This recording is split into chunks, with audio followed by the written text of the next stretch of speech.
Thinking about that brand new MacBook Pro with an LED backlit display? Stop and wait if you can. The newly released 2012 Ivy Bridge CPU offers support for 3 screens with 2560 by 1600 resolution. All of this is Retina display capable if our OEMs choose to deliver on that. What does this mean? This third generation of Intel Core processors is designed specifically to offer independent mobile graphics performance. But how will this affect the MacBook Pro? Right now, the MacBook Pro is available in a 13, 15, or 17-inch screen with a 2011 Sandy Bridge processor. The small MacBook Pro has a dual-core i5 hyper-threaded to 4 virtual cores at 2.4 or 2.8 GHz. The quad-core i7s are in the 15-inch MacBook Pros. They can be hyper-threaded to 8 virtual cores running at either 2.2 or 2.4 GHz, and this can be upgraded to 2.5 GHz. Finally, the 17-inch MacBook Pro is currently available at 2.4 GHz and can also be upgraded to 2.5. With the new 2012 Ivy Bridge processor, my best guess is the new MacBooks will improve core processing power by 5 to 10% with these new Ivy Bridge chips. The 13-inch MacBook Pro will have 2.6 or a 2.9 GHz CPU. The popular 15-inch MacBook Pro will probably have a new i7 quad-core chip operating at either 2.3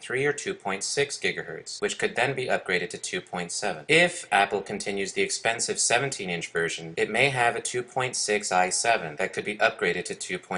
But the best performance gains for any space-constrained, energy-efficient laptop will come from the dramatically improved integrated graphics processor on the Ivy Bridge, increasing speeds anywhere from 20 to 100% for tasks like web browsing to HD video calls. This is due to the Intel HD 4000 processor. In the 13-inch MacBook, you could play Street Fighter IV at 31.7 frames per second at 1366 by 768 compared to 18.2 frames per second on an Intel HD 3000. Even Skyrim plays reasonably well at 1600 by 900. The 15 and 17-inch models should continue to automatically switch to a dedicated discrete graphics card for intensive graphical tasks like 3D gaming and video editing. But that's not all. I think we're going to see a resolution bump in the 13-inch models to 1440 by 900, and the 15-inch models will go from 1440 by 900 to 1920 by 1200. Although it would be nice to have Retina-like displays on MacBook Pros, unfortunately the added weight, heat, and bandwidth required may limit Apple to small steps on improving resolution. If the resolutions increase, the batteries on all the MacBook Pros will have to get larger. So the question is, where do you fit a larger battery? Most significantly, I think Apple will get rid of the optical CD/DVD drive to decrease the exterior dimensions and make room for the battery. And if hard disk drive prices continue to fall over the summer, a solid-state drive would be a great standard feature. Who uses the optical drive anyway? The performance increases from running the OS and applications on an SSD drive would outweigh the loss of a DVD drive for most people at this point. It's no secret that Intel designed Ivy Bridge with the thin Ultrabook in mind. And while the MacBook Air will benefit the most from the latest refresh, we'll have to save that for the next video. If you want to drop a not-so-subtle hint to a certain someone, post this on their wall. Otherwise, if you receive a MacBook Pro as a gift, thank them, but also remember to ask for a gift receipt in case you decide to upgrade over the summer.